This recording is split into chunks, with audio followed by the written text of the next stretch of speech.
దేవుని లేఖనాన్ని చదువుదాం.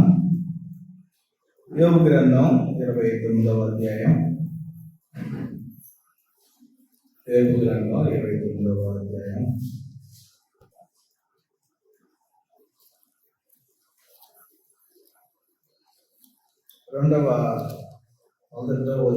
మొదటి వచనం, రెండవ వచనం,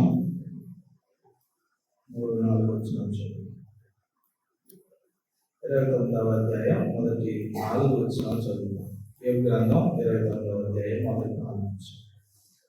యోబు ఇంకోసారి ఉపమాన రీతిగా ఇట్లా, నేను పూర్వకాలమున నున్నట్లు నేనున్న ఎడల ఎంతో మేలు, దేవుడు నన్ను కాపాడుచుండిన దినములలో ఉన్నట్టు నేను ఉన్న ఎడల ఎంతో మేలు. అప్పుడు ఆయన దీపము నా తలకు పైగా ప్రకాశించను, ఆయన తేజము వలన నేను చీకటిలో తిరుగులాడుచుండిని. నా పరిపక్వ దినములలో ఉండినట్లు నేనుండిన ఎడల ఎంతో మేలు. అప్పుడు దేవుని రహస్యము నా గుడారములకు పైగా ఉండెను. సర్వశక్తుడు ఇంకను నాకు తోడైండును, నా పిల్లలు నా చుట్టూ నుండి. దేవుడు తన పరిశుద్ధ వాక్యాన్ని దీవించుతాడు. తల ఉంచుతాం ప్రార్థన. వాక్యమై ఉన్న దేవా, నీకు వందనాలు. ఈ సమయంలో ఈ సన్నిధిలో తండ్రి, నీ మాటలను ధ్యానించబోతున్నటువంటి మాకు నీ సహాయం దయచేయండి. నీ మాటల ప్రభావ అర్థమయ్యే రీతిలో బోధించుటకు నీ దాసునైనా నీ జ్ఞానమును, నీ ఆత్మను, నీ ఆత్మ సహాయము దయచేయమని ప్రార్థన చేస్తున్నాను. వచ్చిన బిడ్డలు దీవించి దాసుల నుంచి తండ్రి, మీ మాటల ప్రభావం మేము వ్యక్తముగా పోనీ మా జీవితాల్లో మేము మార్చిన భద్రపరచు. అయ్యా, మేము ఫలించినట్లుగా మీ కొరకు మాతో ఉంచిన ఈ మనల్ని యేసు క్రీస్తు నామములో బ్రతిమాలేడి పెట్టుకున్నాను తండ్రి. మనం చదవబడినటువంటి లేఖన భాగాన్ని మనం గమనిస్తే 2 విషయాలు చాలా ప్రాముఖ్యంగా అక్కడ రాయబడుతున్నాయి. ఒకటి ఏంటంటే, పూర్వకాలమును నున్నట్లు నేనున్న ఎడల ఎంతో మేలు. ఎందుకనగా దేవుడు నన్ను కాపాడుచుండినటువంటి దినములు అవి. అదే రీతిగా రెండవ విషయం మనం చూస్తే 4వ వచనంలో, నా పరిపక్వ దినములలో ఉండినట్లు నేనుండిన ఎడల ఎంతో మేలు. ఎందుకనగా అప్పుడు దేవుని రహస్యము నా గుడారములకు పైగా. సో ప్రాముఖ్యంగా యోబు 2 విషయాలు మాట్లాడుతూ ఉన్నాడు. ఒకటేమో తన పూర్వ దినములను జ్ఞాపకం చేసుకుంటా ఉన్నాడు. ఇంగ్లీష్లో ఈ పూర్వ దినములు అనేటువంటివి ఓల్డెన్ డేస్ గా రాయబడ్డాయి. At the same time childhood days గా రాయబడ్డాయి. అంటే బహుశా బాల్య దశకు సంబంధించినటువంటి దినములు. బాల్య దశ దినములలో దేవుడు నాతో ఉన్న విధానాన్ని బట్టి అది నాకు ఎంతో మేలు. ఎందుకనగా నా బాల్య దశలో, అనగా నా పూర్వ దశలో దేవుడు నన్ను కాపాడుచున్నటువంటి పరిస్థితి నేను కలిగి ఉన్నాను. బహుశా మనకు ఈ ఏమంటారు, ఈ మనోవిజ్ఞాన శాస్త్రం అని ఉంటుంది, సైకాలజీ.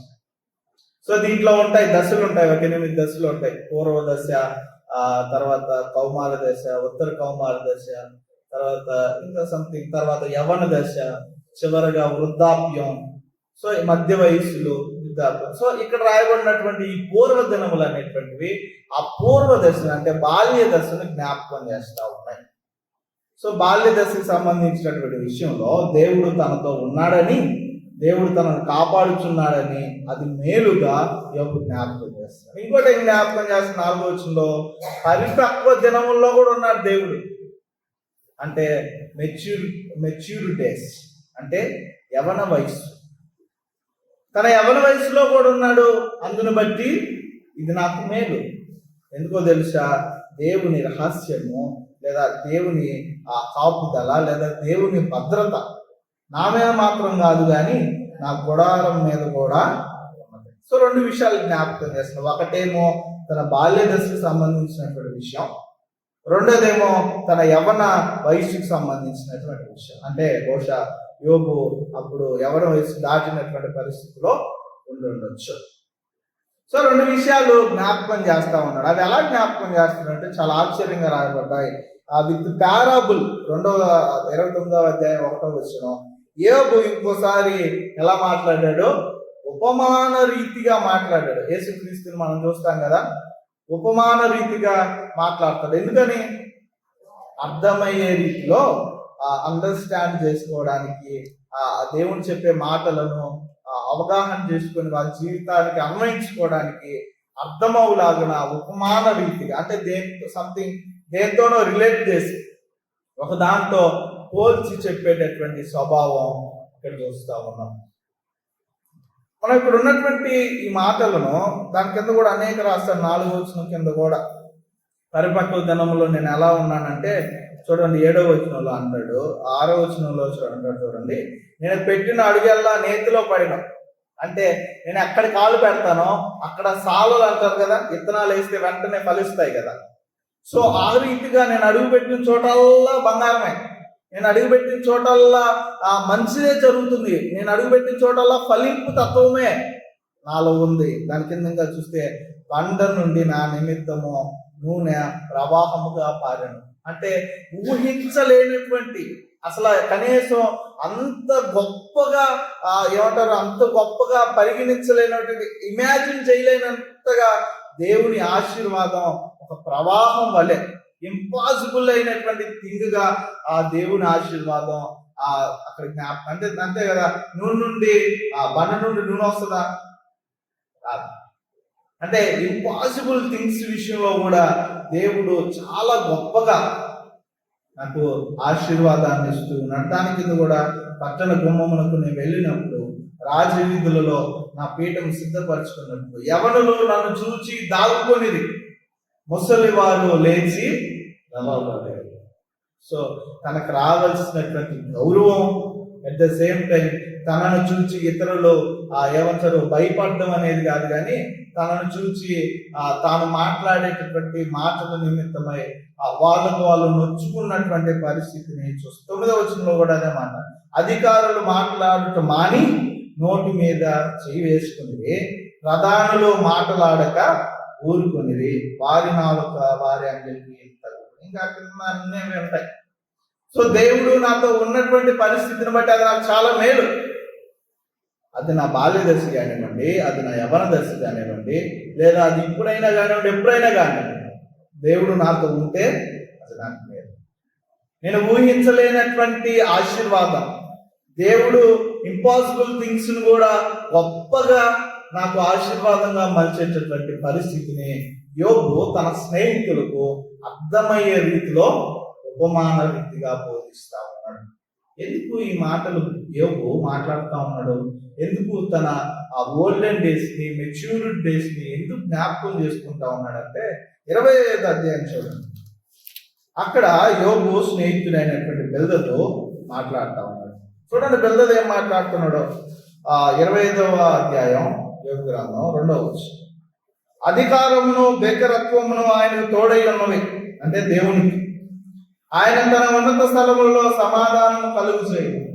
ఆయన సేనలను లెక్కింప సఖ్యమా? ఆయన వెలుగు ఎవరి మీదనైనను ఉదయింపుకుండునా? నరుడు దేవుని దృష్టికి నీతిమంతుడు ఎట్లు కాగలడు?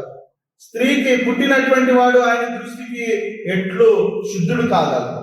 ఆయన దృష్టికి చంద్రుడు కాంతి గలవాడు కాడు, నక్షత్రములో పవిత్రమైనవి కావు. మరి నిశ్చయముగా పురుగు వంటి మనుష్యుడు, పురుగు వంటి నరుడు ఆయన దృష్టికి పవిత్రుడు కాదు.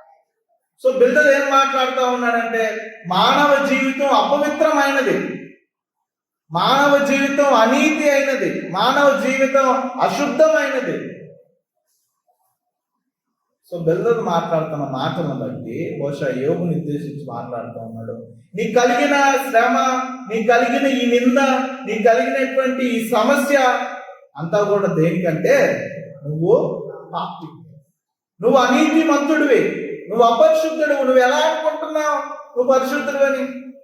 స్త్రీ గర్భం నుంచి నువ్వు పుట్టావు కదా, నువ్వు నీతిమంతుడు లేదా నువ్వు శుద్ధుడు, నువ్వు పవిత్రుడు ఎలా అవుతావు? నువ్వు పురుగు వంటి మనుష్యుడు కదా, నువ్వు ఎలా నీతిమంతుడు లేదా నువ్వు ఎలా దేవుని దృష్టికి పవిత్రుడు అవుతావు? సో ఒక మాటలో చెప్పాలంటే యోగును చాలా బహుఘోరంగా ఈ పిల్లలు విమర్శిస్తూ ఉన్నట్టు లేదా మాట్లాడుతున్నట్టు, నీకు కలిగినటువంటి శ్రమ, నీకు కలిగినటువంటి శోధన, నీకు ఇప్పుడు ఉన్నటువంటి ఈ భయంకరమైన పరిస్థితి అంతా కూడా నువ్వు చేసిన పాపమే. కొంతమందిని మనం చూస్తాం కదా, ఏమన్నా ఎవరికైనా బాగలేకపోతే వెంటనే ఏమంటారు, అయ్యో పాపం. వెంటనే అయ్యో పాపం అంటారు. అనకూడదు అలా. అంటే ఆ మాటకు అర్థం ఏంటి? ఎవరికైనా బాగలేనప్పుడు మనం వాళ్ళ దగ్గరికి వెళ్ళి అయ్యో పాపం అంటే అర్థం ఏంటి? నువ్వు పాపం చేసిన దాన్ని బట్టి నీకు ఇది వచ్చిందని. దానిలో ఉన్న అర్థం అదే. మరి లేకపోతే నువ్వు ఎందుకు అంటున్నావు అయ్యో పాపం అని? అయ్యో పాపం అని నువ్వు గుర్తు చేస్తున్నావు. అయ్యో పాపం, నువ్వు చేసిన పాపం వల్ల అయ్యో నీకు ఇది కలిగినది. ఒక మాట నేను చెప్తాను. ఒకసారి ఒక ఆయనకి హార్ట్ అటాక్ ప్రాబ్లంతో హాస్పిటల్కి వెళ్ళాము. హాస్పిటల్కి వెళ్తే అక్కడ ఒక పాస్టర్ గారిని ప్రార్థన చేయడానికి పిలిపించారు. ఒక పాస్టర్ గారిని లేదా ఒక ఆ పాస్టర్ గారు అక్కడికి వెళ్ళి ఏం ప్రార్థన చేయాలా? స్వస్థత కోసం ప్రార్థన. లేదా వెళ్ళినటువంటి వ్యక్తి ఆ పలకరించవలసినటువంటి మాటలు ఏంటి? భయపడగాకు, ధైర్యంగా ఉంది. ఆ వ్యక్తిని పట్టుకొని నువ్వు చేసిన పాపాల వల్ల నీకు హార్ట్ అటాక్ వచ్చిందంటే, నువ్వు చేసినటువంటి తప్పుల వల్ల, నువ్వు చేసినటువంటి భయంకరమైన పరిస్థితి వల్ల హార్ట్ అటాక్ వచ్చిందంటే ఇంకొక 3 రోజులు బతికేవాడు అప్పుడే చేస్తాడు. అయ్యో పాపం, నువ్వు చేసినటువంటి ఈ పలు రకాలైనటువంటి ఏమంటారు చెడు కారణాల చేత నీకు హార్ట్ అటాక్ వచ్చిందంటే వాడు వెంటనే అప్పుడే చచ్చిపోతాడు. గుండె ఒక 3 నెలలు, 4 నెలలు, 3 సంవత్సరాలు బతికేవాడు కొన్నిసార్లు మన మాటలకు అలా చచ్చిపోతాడు. యోబు స్నేహితులు కూడా అదే మాట్లాడు. తనున్నటువంటి బాధ, తనున్నటువంటి వేదన అయ్యేం పట్టించుకోవట్లేదు. నీకు వచ్చిన శ్రమ, నీకు కలిగినటువంటి నింద నువ్వు చేసిన పాపమే. బహుశా యోబు స్నేహితులు తనను మానసికంగా చంపివేస్తారు. చూస్తాం కదా, కొంతమంది మనకేమన్నా శ్రమ కలిగినప్పుడు వచ్చి నేను చెప్తానే ఉన్నా నీకు, నువ్వే ఇలా జరిగిందేదో జరిగింది, నెక్స్ట్ ఏం చేయాలా? ఓదార్పు ఇవ్వాలా, లేకపోతే మన సహాయం ఏది చేయాలా? ఇది ఆలోచించాలి. కానీ నేను చెప్తానే ఉన్నా, నువ్వు ఇంట్లో నీకు ఇట్లాగే జరగాలంట. యోబు స్నేహితులు అదే మాట్లాడుతున్నావు. నువ్వు ఎలా దేవుని భీకరత్వమును, దేవుని అధికారమును, ఆయనకు తోడైనవి వాటిని నువ్వు ఎలా లెక్కిస్తావు? దేవుని సేనలను, దేవుని శక్తి నువ్వు ఎలా కౌంట్ చేస్తావు? Cannot possible. ఆఫ్ కోర్స్ దేవుని శక్తిని మనం కౌంట్ చేయలేము. ఇక్కడ ఉన్నటువంటి గమ్మత్తైన విషయం ఏంటంటే, యోబు స్నేహితులు దేవుని శక్తిని జ్ఞాపకం చేస్తా ఉన్నారు, కానీ యోబు కలిగినటువంటి శ్రమను మాత్రం అంచనా వేయలేకపోతున్నారు. అఫ్ కోర్స్ యోబు కూడా వేయలేదు యోబు కలిగినటువంటి శ్రమ ఏంటో. సో బిల్దదు మాట్లాడినటువంటి ఈ భయంకరమైనటువంటి మాటలను బట్టి, నువ్వు చేసినటువంటి పాపం వల్లే, నువ్వు చేసిన దోషం వల్లే, నువ్వు జీవించినటువంటి జీవితం వల్లే నీకు ఈ దుస్థితి పట్టిందని మాట్లాడుతూ ఉన్నట్టు మనం చూస్తున్నాం. ఒక మాట మనం చెప్పలేమండి. కొంతమంది బాగలేనప్పుడు మనం అంటాం, వాళ్ళు ఉన్నటువంటి పరిస్థితులు బట్టి మనం చేస్తాం. ఏం మాట్లాడతాం? నీ పాప స్థితి, నీ పాత జీవితం వల్ల నువ్వు ఇప్పుడు ఎలా ఉన్నావు. ప్రత్యేకించి నేను బాగా చూస్తే మాట్లాడంటే, ఎవరికైనా పారాలసిస్ లేకపోతే ఎవరైనా యాక్సిడెంట్ అయ్యే ఇంట్లో మంచం మీద అట్లా పడుకుంటారు చూడండి, అంటే నడవలేనటువంటి పరిస్థితి. వాళ్ళని పట్టుకొని ఏమంటారు చాలా మంది, నీ జీవితం పాపం జీవితం వల్ల, నువ్వు చేసిన దోషాల వల్ల నువ్వు ఇట్ట మంచంలో ఉన్నావు, నీకు ఇట్ట చెయ్యి కాలు ఆడట్లా. చెప్పేవాడు ఇది నీతిమంతుడు అయినట్టు. చెప్పేవాడు నీతిమంతుడా? చెప్పేవాడు పవిత్రుడా? అదే కాదు. సో కొన్నిసార్లు మన జీవితాల్లో ఎదుటి వ్యక్తిని చాలా ఈజీగా తిరిగి తెలుస్తాం. నీకు వచ్చిన శ్రమ, నీకు వచ్చిన బాధ, నువ్వు జీవించినటువంటి జీవితం. యోబు స్నేహితులు కూడా మిస్అండర్స్టాండింగ్ చేసుకుంటా ఉన్నాం. సో యోబు తన పూర్వ దినములను, తన పరిపక్వ దినములను దేవుడు తన జీవితంలో అప్పుడున్నటువంటి విధానాన్ని జ్ఞాపకం చేసుకోవడానికి, తన దేవుడు ఉన్నటువంటి ఆ విధానంలో అది మేలైనదని, దేవుడు ఉన్నటువంటి సందర్భంలో తన జీవితం ఎంతో మేలైనదని జ్ఞాపకం చేసుకోవడానికి కారణం ఏంటంటే, తన స్నేహితుడైన బిల్దదు చాలా ఘోరంగా మాట్లాడుతుంది. మీరు చూస్తే 3వ అధ్యాయం నుంచి 25వ అధ్యాయం వరకు యోబు స్నేహితులు యోబును ఫటాఫట్ వాయించి పడేస్తారు. 3వ అధ్యాయం నుంచి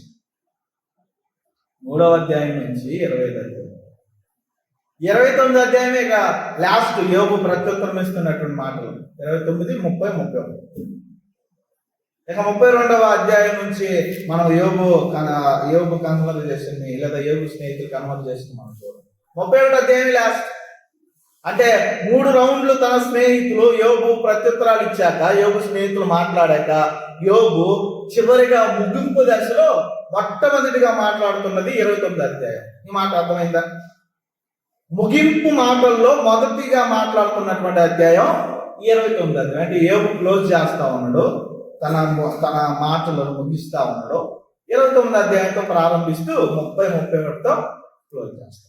సో యోబు ఈ రీతిగా మాట్లాడడానికి, తన ఓల్డెన్ డేస్ జ్ఞాపకం చేసుకోవడానికి కారణం, నీకు ఇప్పుడు కలిగిన శ్రమ నీ పాపపు జీవితాన్ని బట్టని మీ స్నేహితులు నిందించారని మనం కూడా చాలాసార్లు జ్ఞాపకం చేసుకుంటాం. మన జీవితాల్లో ఏదైనా శ్రమ వస్తే, ఏదైనా సమస్య వస్తే కొన్నిసార్లు మనం కూడా జ్ఞాపకం చేసుకుంటాం, అబ్బా పాత రోజులు ఎంత బాగున్నాయో, పాత రోజుల్లో నేను ఎంత ఆశీర్వాదంగా ఉన్నాను, ఎంత హ్యాపీగా ఉన్నాను, ఇప్పుడు ఏంటో మరి నా జీవితం ఇట్లా అయిపోయింది.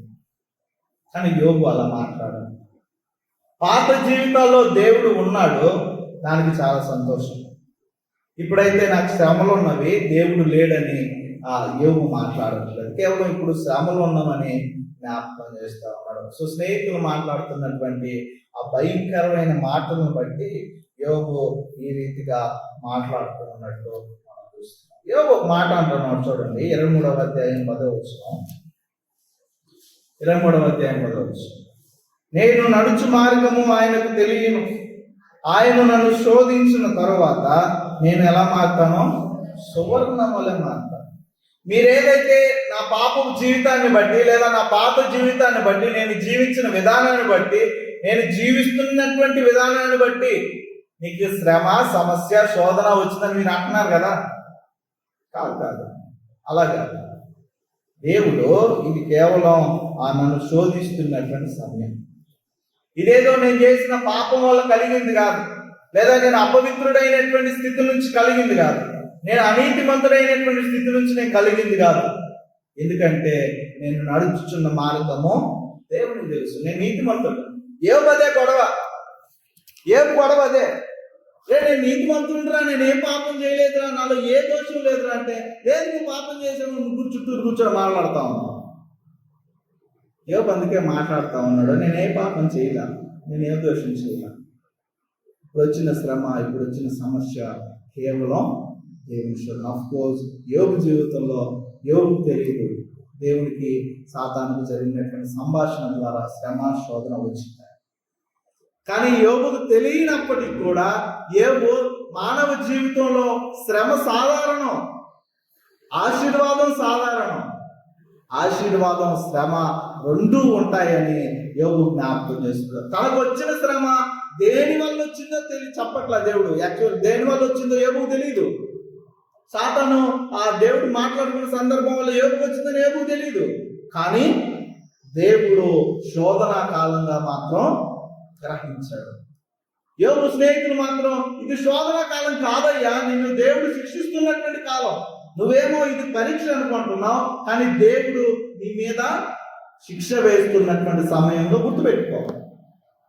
ఎందుకు అంటే నువ్వు అపవిత్రుడవు, నువ్వు చెడ్డవాడు, నువ్వు పాపం చేస్తున్నావు. కానీ యోబు జ్ఞాపకం చేస్తుంది, మీరు అనుకుంటున్నటువంటి అన్నీ కూడా ఉత్తమ మాటలే. ఎందుకంటే నేను నడిచే మార్గం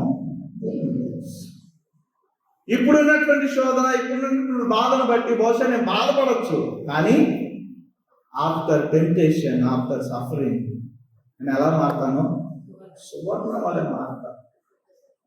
ఎంత సుందరంగా, ఎంత అద్భుతంగా, ఎంత చక్కగా ఉంటానో, ఎంత చక్కగా ఆశీర్వదింపబడతానో. అఫ్కోర్స్ మనం చూస్తాం యోబు ఎంత చక్కగా మొదటి దానికంటే మరి అధికముగా ఆశీర్వదింపబడు. సో యోబు తన జీవితంలో తన కలిగిన శ్రమ నిమిత్తమై తన పూర్వదినములు జ్ఞాపకం చేసుకుంటా ఉన్నాడు. ఇప్పుడున్నటువంటి పరిస్థితి బహుశా చక్కగా కాకపోవచ్చు, కానీ ఇన్ ఫ్యూచర్ ఏదో ఒక రోజు మరలా వస్తుంది. మరో చూడండి 11వ వచనం కూడా మనం చదివినటువంటి దాంట్లో 23వ అధ్యాయం 11వ వచనం. నా పాదములు ఆయన అడుగుజాడలు విడవక నడిచినవి, నేను అటు ఇటు తొలగక ఆయన మార్గం అనుసరించింది. ఇంకా ఆయన చెప్తా ఉన్నాడు యోగు ఇట్లాగా, ఆయన పెదవుల ఆజ్ఞలు నేను విడిచి అసలు తిరగలేదయ్యా, మీరు పాపం చేశానని చెప్తున్నారు. ఆయన నోటి మాటలను నా స్వాభిప్రాయం కంటే ఎక్కువగా ఎంచితిని. అయితే ఆయన ఏక మనస్సు గలవాడు, ఆయనను మార్చగలవాడు ఎవరు? ఆయన తనకిష్టమైనదేదో అదే చేస్తాడు. నాకు విధింపబడిన దానిని ఆయన నెరవేర్చు. 17వ వచనం చూడండి, 16-17 వచనం చాలా చక్కగా, దేవుడు నా హృదయమును కృంగజేసింది, సర్వశక్తుడే నన్ను కలవరపరచు. అంధకారం కమ్మియుండును, గాఢాంధకారం నన్ను కమ్మియుండును, నేను నాశనము చేయబడి ఉండదు. ఎంత గొప్ప నిరీక్షణ, ఎంత గొప్ప విశ్వాసం. ఇప్పుడున్నటువంటి శ్రమ బహుశా అంధకారం కావచ్చు, ఇప్పుడున్నటువంటి శోధన బహుశా నన్ను చాలా కృంగదీసేయచ్చు. ఏవే చెప్తున్నాడు, దేవుడి నుంచే వచ్చినట్టుగా, దేవుడే తనను శ్రమ పెడుతున్నట్టుగా, దేవుడికి ఇష్టం వచ్చినట్టు చేస్తున్నట్టుగా ఏవే చెప్తున్నాడు. సో ఇది దేవుడి శోధనే, దేవుడి పరీక్ష, దేవుడు పెడుతున్న సమస్య, శ్రమే. కానీ ఆయన నన్ను ఎంత కృంగదీసినా, ఆయన నన్ను ఎంత కలవరు పెట్టినా, నన్ను ఏం చేసినా కానీ, తనకి ఇష్టం వచ్చినట్టు చేసినా ఏం చేయట్లేదు, నేను నాశనం చేయబడి దేవుడు నాశనం చేయట్లేదు. దేవుడు నిరీక్షణ అదే. మీకు ఇష్టం వచ్చినట్టు మీరు ఎన్ని మాట్లాడినా ఏం చేసినా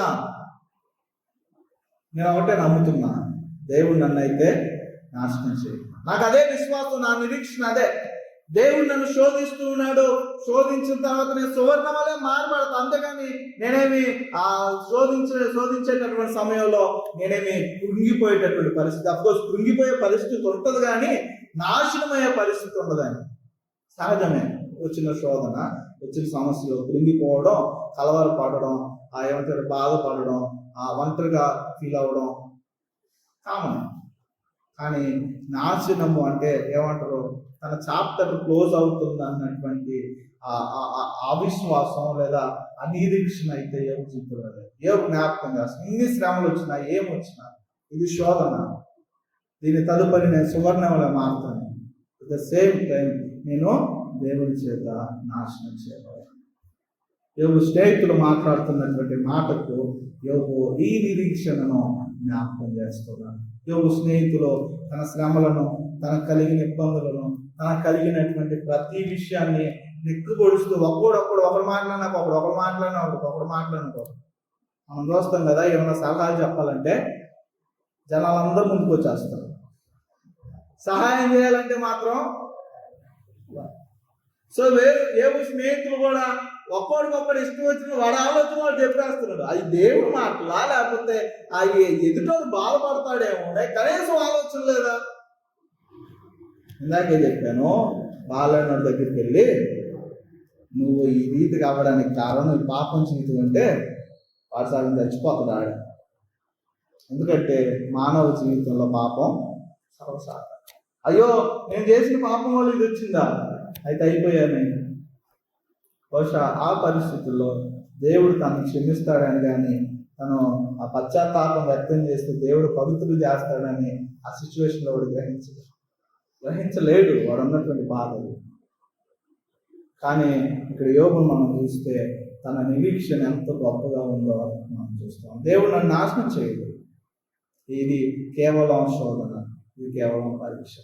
ఒకసారి యోగు కలిగినటువంటి శ్రమలను మనం జ్ఞాపకం చేసుకుంటే, యోగుకు 4 రకాలైనటువంటి శ్రమలు కలిగాయి. క్రమకంగా మనం 3 రకాల శ్రమలుగా జ్ఞాపకం చేస్తాం, కానీ 4 రకాల శ్రమ నేను క్లుప్తంగా జ్ఞాపకం చేసుకుంటాను. సో మొదటిది యోగు కలిగినటువంటి శ్రమ ఏంటంటే ప్రాపర్టీ ఇష్యూ.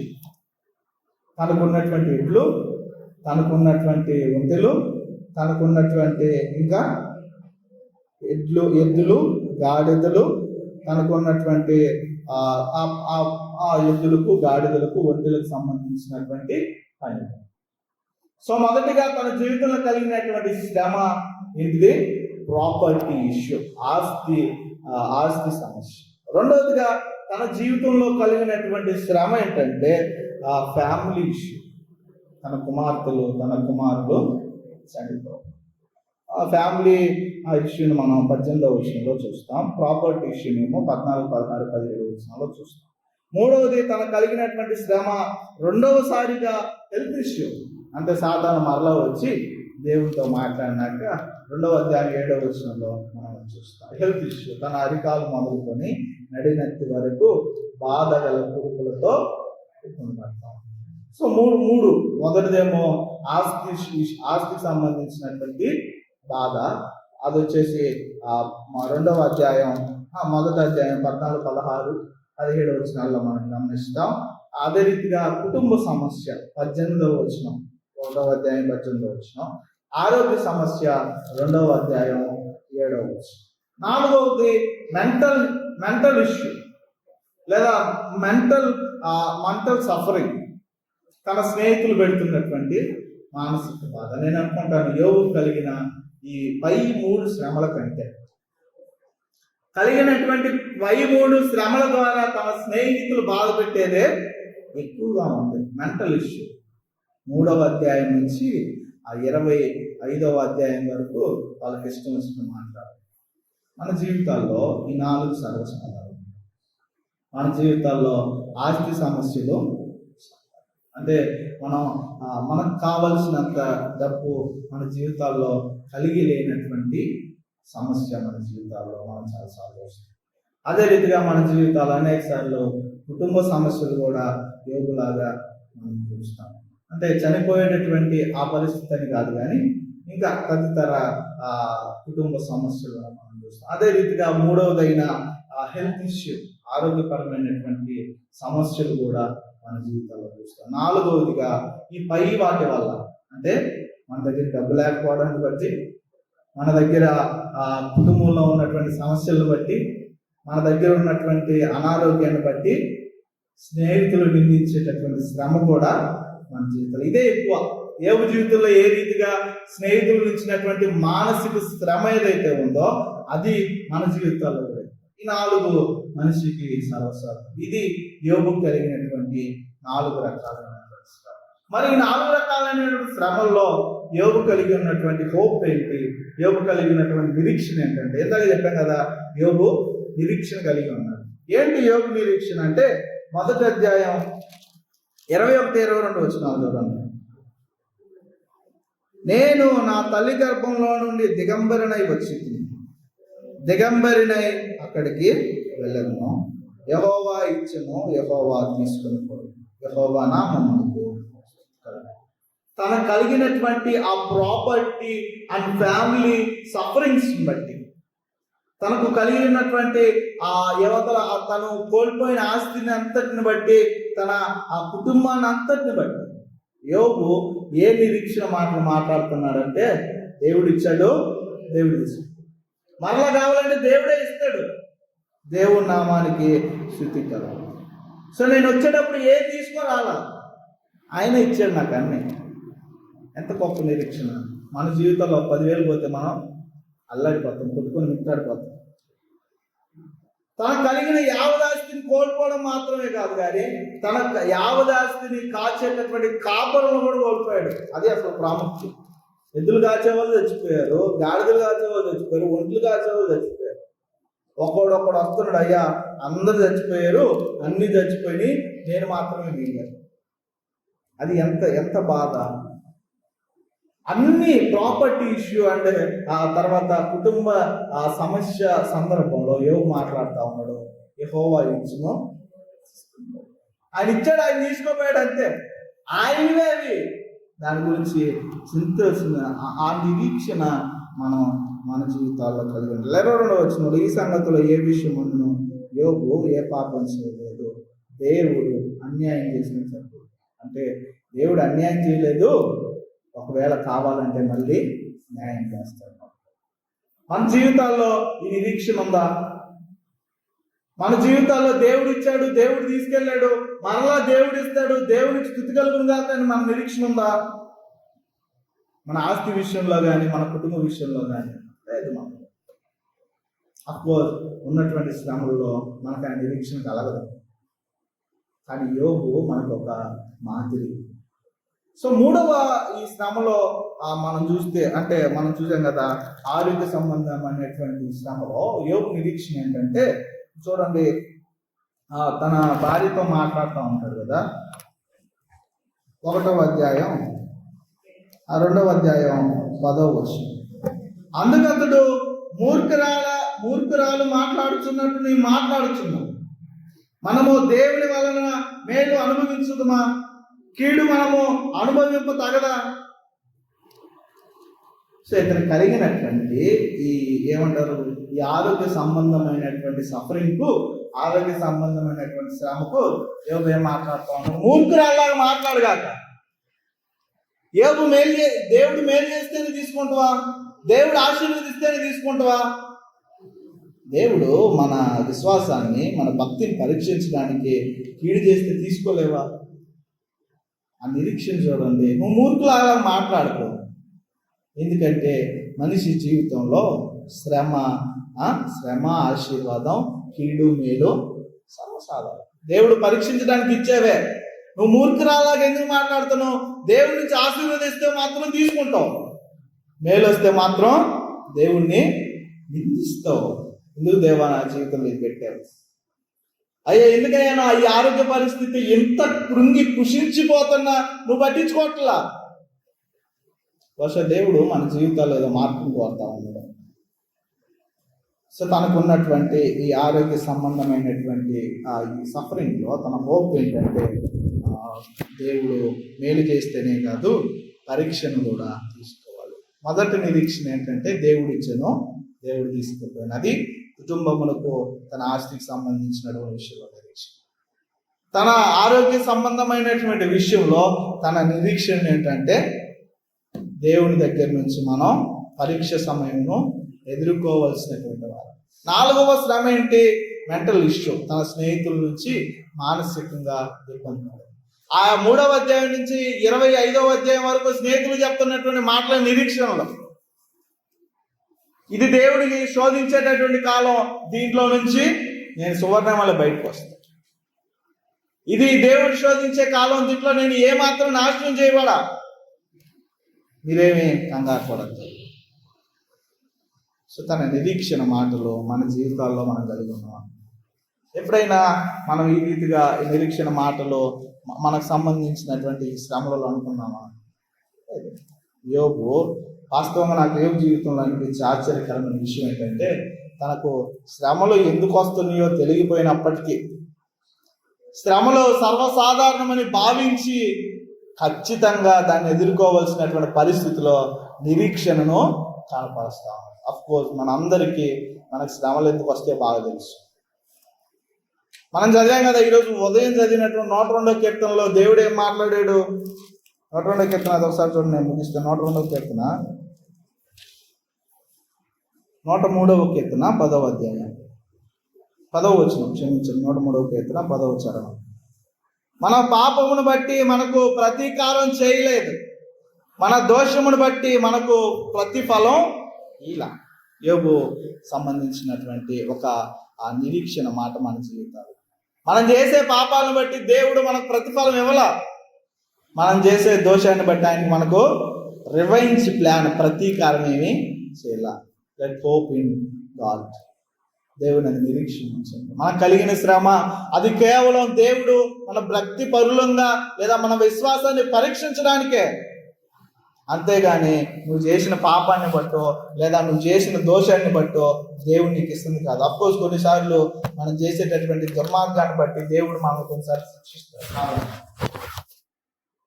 కానీ ప్రతిసారి మనకు కలిగిన ప్రతి చిన్న సమస్య, ప్రతి పడవకు లేదా ప్రతి శ్రమకు దేవుడు పెట్టినటువంటి మనం చేసిన పాపాన్ని బట్టి అంటే మాత్రం సరే యోగు ఒక ఐడియా వచ్చింది.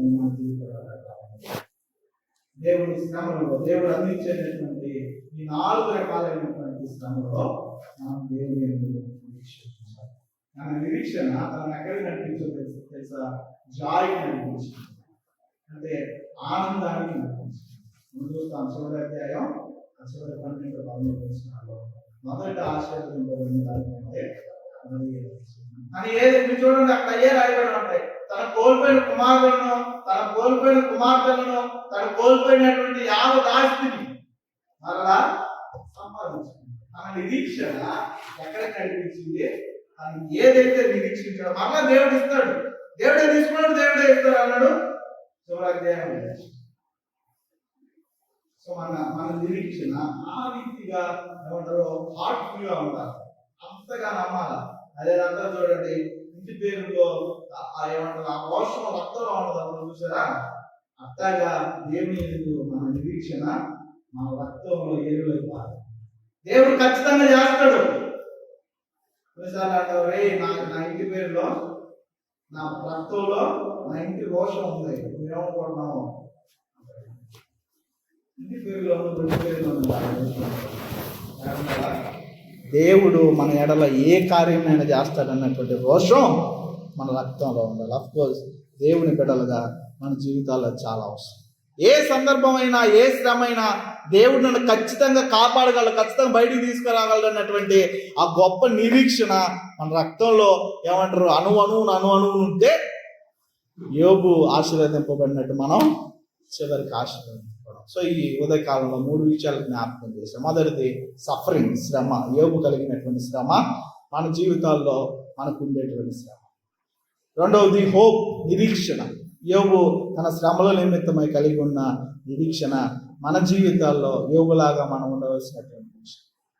మూడవది జాయ్, తనకు ఉన్నటువంటి ఆ శ్రమలను బట్టి తను కలిగి ఉన్న నిరీక్షణ ద్వారా తను సంతోషించిన విధానాన్ని జ్ఞాపకం చేసి, సమయం లేదు కాబట్టి ఆ 3వ పాయింట్ చిన్నగా జ్ఞాపకం చేస్తాం.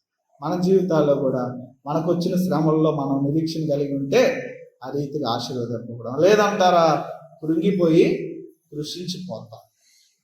మన జీవితాల్లో మనం యోబు వలె నిరీక్షణ కలిగి ఆ రీతిగా జాయ్ పొందుకోవడానికి, ఆశీర్వాదమును ఆ రీతిగా ఆనందాన్ని పొందుకోవడానికి పరిశుద్ధాత్మ దేవుడు మనకు, మన జీవితములకు సదాకాలము అటువంటి కృపను దయచేయను గాక. ఆమేన్. అందరూ లేచి నిలబడదాం. ముగింపు ప్రార్థన, ప్రభు నేర్పిన ప్రార్థన. దేవుని ఆశీర్వాద సర్వీస్. సకల ఆశీర్వాదాలకు కారణభూతుడమైన మా దేవ, మీరు ఇచ్చిన శ్రేష్టమైన మాటలు బట్టి వందనాలు. మా జీవితాలలో శ్రమ నిరీక్షణ కొరకై, కానీ మా జీవితాలలో శ్రమ నిరీక్షణ ద్వారా ఆనందం పొందుతాయి. ఈ ఉదయ అవసరంలో యోగును ఒక మాదిరిగా మా ముందుంచి మా జీవితాల్లో శ్రమలో కృంగిపోకుండా, శ్రమలో ప్రభువా మేము ఒంటరిగా లోను కాకుండా మేము నీ యందు నిరీక్షించుటకు, నిరీక్షణ ద్వారా నీ సంతోషాన్ని పొందుటకు మీరు ఇచ్చిన మాటలను బట్టి నేను స్తుతిస్తూ నిన్ను మహిమపరుస్తూ నీ దాసుని అన్నాను. ఈ రీతిగా మరొకసారి వాడిన విధానాన్ని బట్టి వందనాలు తెలియజేస్తాను. వచ్చిన వీళ్ళందరినీ దీవించండి. విన్న వాక్యం అర్థం కాకపోతే అయ్యా మా జీవితాల్లో మేము దాన్ని కలిగి, అయ్యా మా జీవితాల్లో ఆ రక్తంలో అణువున ప్రభువా అయ్యా భక్తి కలిగినటువంటి వారంగా, నిరీక్షణ కలిగి ఆ సంతోషింపబడడానికి, ఆశీర్వదింపబడడానికి మీ కృప మా అందరికీ దయచేయమని ప్రార్థిస్తాం. అయ్యా మరొకసారి నెలంతయు మమ్మల్ని కాచి కాపాడి అయ్యా నీ సన్నిధిలో మమ్మల్ని అయ్యా నిలువెల్లా నేను స్తుతించేటటువంటి వారంగా మమ్మల్ని ఆయుక్తపరచమని ప్రార్థిస్తూ ఉన్నాం. గత నెలంతయు మీరు కాపాడిన విధానాన్ని బట్టి వందనాలు తెలియజేస్తూ వచ్చిన విడుదల ప్రభువా వారి పనులను మరలా ఒకసారి జ్ఞాపకం చేసుకున్నాను. దీవించి ఈ మనల్ని యేసు క్రీస్తు నామములో బ్రతిమాలి అడిగి పెట్టుకుంటున్నాం తండ్రి. పరలోకం